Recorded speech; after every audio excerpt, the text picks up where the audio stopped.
Welcome to another edition of the Entertainment Corner. I'm Paul Ortiz, and thanks for joining us. As you can tell, we're at the Crystal Cathedral. And yes, it's that time of year again. It's the time for the glory of Christmas. And with me is Tanya Durbin, a longtime friend of ours here on the Entertainment Corner. Thanks for joining us. Thank you so much. These times just fly by, don't they? I know. It seems like yesterday we were just doing Easter. Well, we were just talking. You actually do the glory of Easter and the glory of Christmas. That almost takes you year-round working on this production. Yeah, I mean, I'm here pretty much 8 months out of the year. So I actually start Christmas in August at the end. We start going through audition process, and then we finish up. We have 2 weeks off, go right into Easter because we start at the end of January, and then we finish up in April. So, what is the most difficult process? Is it the casting or is it the choreography? What's really difficult in this production? There's so many people involved. Yeah, I mean, it can be both depending on, like this year I started working a little bit with the singers. So choreography for singers is quite different for dancing.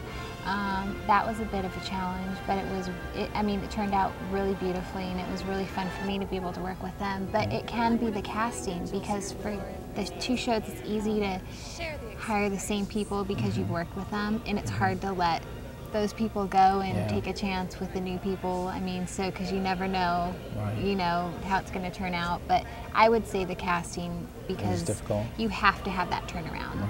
So. I noticed earlier when you were working with a couple of the dancers that we had a chance to meet, you actually were singing throughout the dance choreography. So that must be part of the singing process that you're now going through, because you didn't do that last year.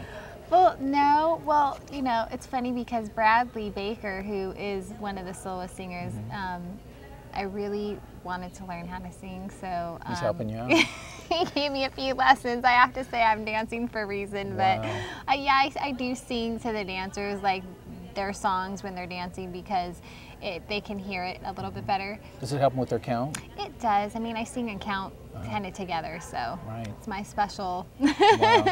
And this year, of course, we have the angels flying through the sky again, or throughout the cathedral. That doesn't really, does that change at all very much? Because I know the harnessing is so complicated. You wouldn't want that to change too much from year to year. Yeah, you know, the only thing that really changes with that, it could be the choreography. But it's very light. We do have new tracks that we installed about a year or 2 ago, and they're rotating. So it's really cool to have more of a dimension with the angels, so they're more alive to the audience.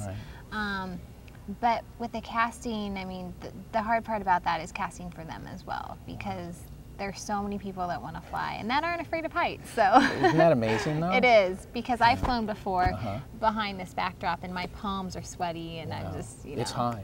It's very high. Have you ever cast a male for this role? I've heard through the grapevine that they had harnesses for men, and I personally have never cast a male. I don't know how the guys would do. They'd probably be the worst ones. You know? Yeah, we'd have to, you know, that would be a challenge. Right.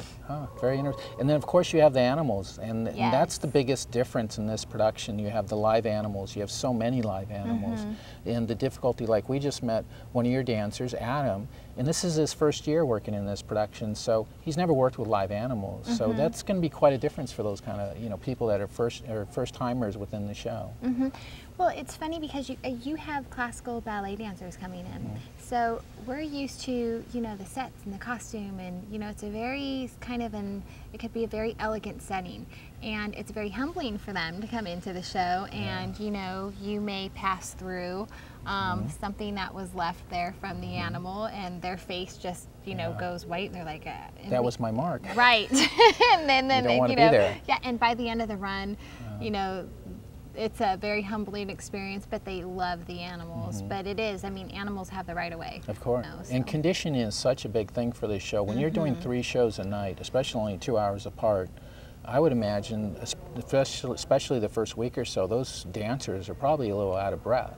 We start in September. So part of the reason why I start in September is because you know, if I hire all these, I have a lot of new dancers this year, and they're all from different backgrounds. They're all trained differently within the same umbrella, but there's different styles that they're trained. So I take those months to bring everybody up together So when they're on stage, it looks uniform. So it takes time to get that look. And so we train them hard. I mean, they have 1.5 to 2 hour classes before we rehearse, and we rehearse Monday, Wednesday, Friday. So they're rehearsing months before we even open the show, so they're ready. And they're not only rehearsing here, but I imagine at home as well, so they're probably in 3 hours each time. And plus they're taking classes and training at their ballet studios.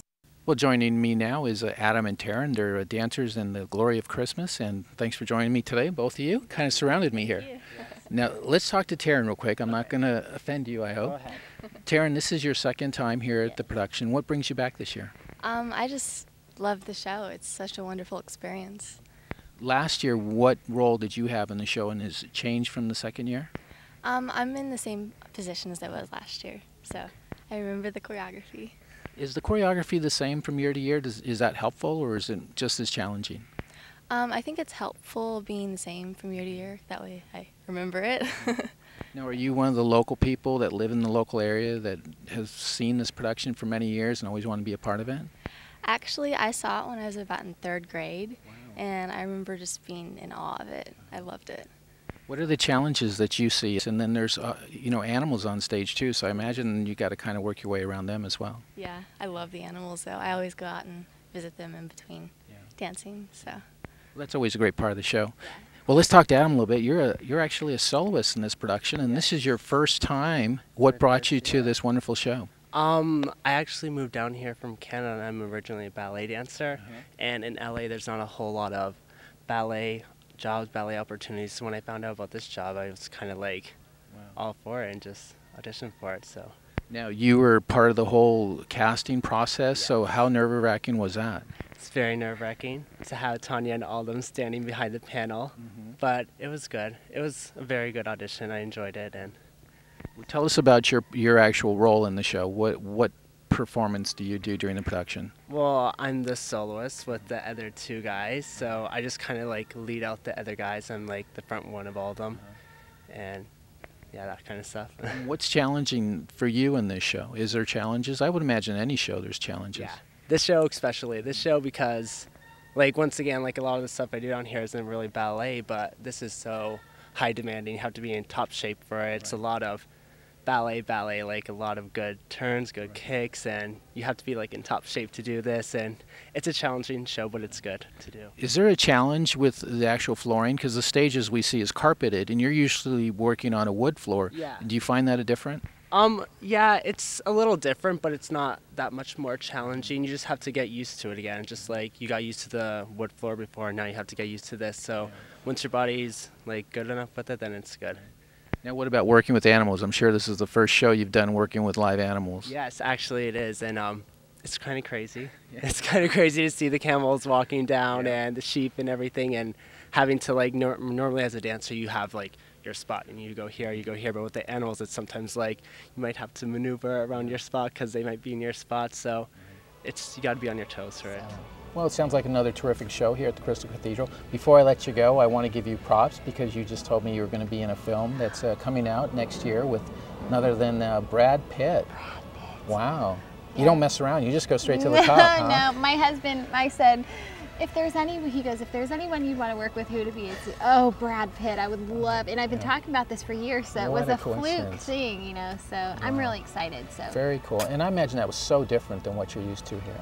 Yeah, I mean, I didn't get to meet Brad Pitt, so, you know, that was a bummer, but it was, I mean, be a part of that project. Just, and film and just, you know, working on a film, it's similar but so different because they take the best parts of everything.